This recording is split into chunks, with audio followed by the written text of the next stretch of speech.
रायगड, महाराष्ट्रासह देश विदेशातील ताज्या बातम्या पाहण्यासाठी मॅक्स इंडिया लाईव्ह चॅनलला सबस्क्राईब करा आणि बेल आयकॉन दाबायला विसरू नका.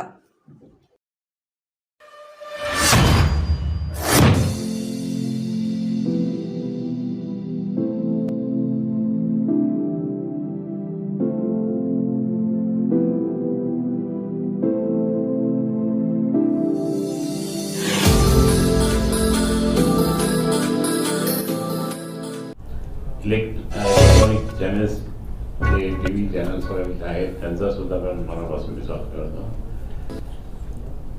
महाविकास आघाडी म्हणजे अर्थात शिवसेना, काँग्रेस आणि राष्ट्रवादी पार्टी, त्याचप्रमाणे मग समाज ब्रिगेड आहे, त्याचप्रमाणे आमचे कम्युनिस्ट पार्टीचे मित्र आहेत, त्याचप्रमाणे आमचे इतर सर्वच मान्यवर जे आता सांगितल्याप्रमाणे आप समाजवादी पार्टी इतके सगळे आहेत. पण आता हे खरं म्हणजे अटलजीचं 24 पक्षाचं सरकार केलं होतं, तसं आता आम्ही सुद्धा त्या ठिकाणी जोरदारपणे करतो आहे. आणि म्हणून आजच्या याच्यामध्ये ही ताकद, सगळ्यांची एकत्र ताकद त्या ठिकाणी देश पातळीवर यशस्वीपणे वाटचाल करण्याची दिशा आहे. आणि म्हणून मी या ठिकाणी आपलं मनापासून स्वागत करताना आमचे सगळे कार्यक्रम त्या ठिकाणी चालू आहे. आणि महाविकास आघाडीचा उद्या टप्पा संपतो आमचा प्रचाराचा, त्याच्यानंतर मग परत सेकंड टप्पा होईल. पण बाकी आम्ही किंवा अंबादाजी दानवे किंवा बाकीचे इतर सगळे पदाधिकारी आमचे अनेक महिन्यापासून त्या ठिकाणी दौरे चालू आहे. खूप 2, 4, 5, 6 काय 10, 15, 20 फेऱ्या झाल्या आमच्या. आणि त्या तो दृष्टिकोन फक्त शिवसेनेचा होता, पण बाकी महाविकास आघाडीचा आम्ही एकत्रपणे त्या ठिकाणी सुरुवात केलेली आहे. आता आज संध्याकाळी पश्चिम मतदारसंघाचा शिवसेना, काँग्रेस, त्याचप्रमाणे राष्ट्रवादी काँग्रेस आणि बाकीचे इतर पक्ष या सगळ्यांच्या बरोबरच्या पदाधिकाऱ्यांचा मेळावा त्या ठिकाणी आता आहे याच्यामध्ये पटेल लॉन्स. आणि उद्या मग वैजापूरला आहे. आणि उद्या संध्याकाळी मात्र परत महाविकास आघाडीचा मेळावा हा आमच्या पक्ष कार्यालयातच आहे, इतर कार्यालय. आणि म्हणून त्या ठिकाणी अनेकाचे लक्ष आमच्याकडे तर आहेतच, पण आमचंही लक्ष त्या ठिकाणी विरोधी पक्षांच्या हालचालीकडे आहे. विरोधी पक्षांची हालचाल किंवा बाकीच्या अजून काय डावपेच जे चालले असेल हे पण लक्षात घेणं महत्त्वाचं आहे. एक सांगतो मी, संपूर्ण आम्ही दौरे करत असताना जनतेचा प्रचंड उत्साह आमच्या महाविकास आघाडीकडे आहे. खूप सपोर्ट आहे. माननीय उद्धवजी ठाकरे साहेबांच्या बाबतीत अनेकांचं मत खूप चांगलं आहे, सहानुभूती आहे. आणि त्याचप्रमाणे राहुलजी जे काही पायी सगळीकडे गेले पदयात्रा काढून, त्यांच्याबद्दल एक वेगळं. आणि त्यांची परवा गाडी हेलिकॉप्टर चेक केलं, त्यामुळे अजून त्या ठिकाणी टेन्शन निर्माण झालं बाकीच्या सगळीकडे. हे काय चाललं मग. त्याचप्रमाणे बाकी मी आपल्याला सांगेन की माननीय शरद पवार साहेब, त्यांचं तर प्रेम आमच्यावर खूपच आहे. आणि म्हणून त्यांनी स्वतः एका कार्यकर्त्याला फोन केला, ते म्हणे की अरे चंद्रकांतवर लक्ष द्या. म्हणजे ह्या सर्व मान्यवरांचं लक्ष तर आहेतच. आणि माननीय शरद पवार साहेब परवा 20 तारखेला सकाळी 10 वाजता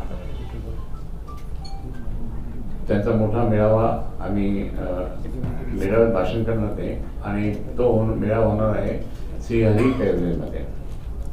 10ला येतील ते आणि 12:30पर्यंत आल्यानंतर त्यांना मग बाकी परभणी जिल्ह्यातील आमच्याच शिवसेनेच्या उमेदवाराच्या प्रचारात जाणार आहे. एकतर पाहिलं तर जनतेमध्ये प्रचंड रोष आहे. इतका रोष आहे की काय चाललं.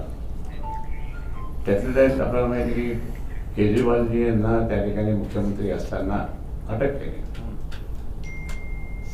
दिल्लीमध्ये जे काही घडतं ते देशात जातं, मुंबईत काही घडतं ते महाराष्ट्रात जातं, संभाजीनगरमध्ये जे घडतं ते मराठवाड्यात जातं.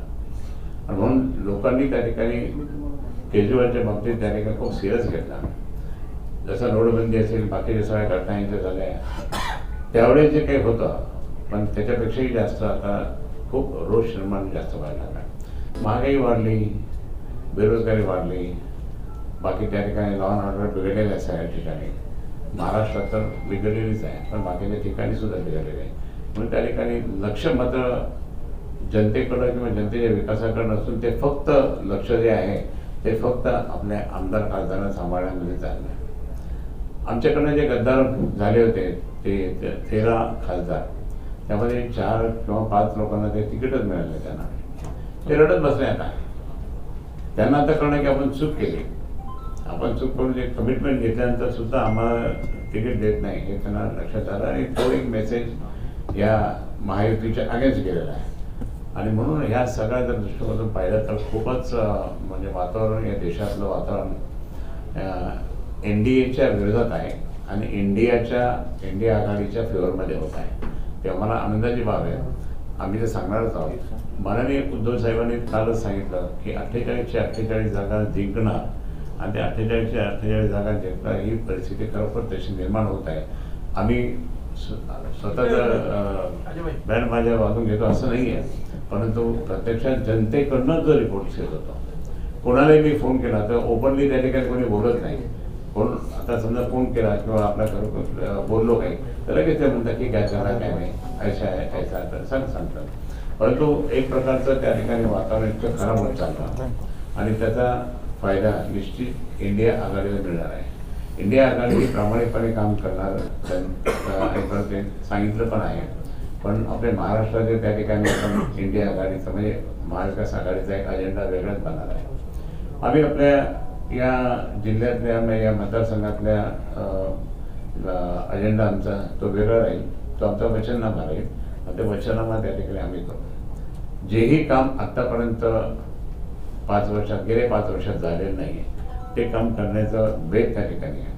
आणि म्हणून मला आपण प्रचंड मताने निवडून देण्यासाठी आपली लेखणी किंवा आपलं चित्रफित ही विनंती करतो की त्याद्वारे माझासुद्धा तुम्ही प्रचार करावा. कारण माझा प्रचार तसा करतात पण करावा. कारण मी तुमचा मित्र आहे सगळ्यांचा अगदी जुना आणि मी अनेक कामं केलेले तुम्हाला माहीत आहे. लोकसभेत मी भाषण केलं त्यावेळेस आम्हाला ही सोशल